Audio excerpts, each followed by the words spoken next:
Para ma-activate ang earthquake alert sa iyong cellphone, depende ito kung Android o iPhone ang gamit mo. Heto ang step-by-step.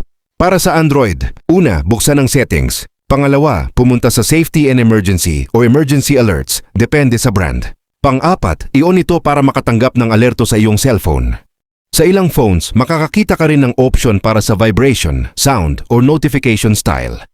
Para naman sa iPhone, iOS 14 pataas. Una, buksan ang Settings and Notifications. Pangalawa, scroll pababa sa Government Alert section.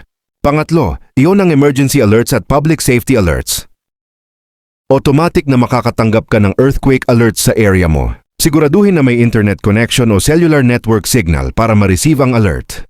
Sa Pilipinas, ang PVOLGS ang nag-i-issue ng official earthquake alerts. Meron ding PVOLGS Earthquake Alerts app na pwede mong i-download para sa mas mabilis na notification.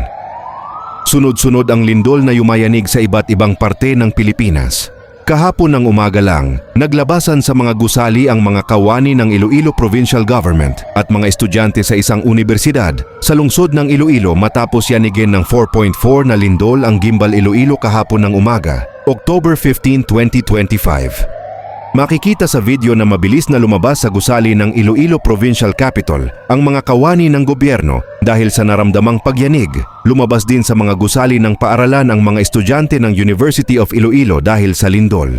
Dahil dito, sinuspindi na ang lahat ng pasok sa pampubliko at pribadong paaralan sa lungsod. Kanselado din ang pasok sa Iloilo Provincial Government, habang balik opisina naman ang mga kawani ng Iloilo City Government. Wala namang naitalang nasaktan sa insidente.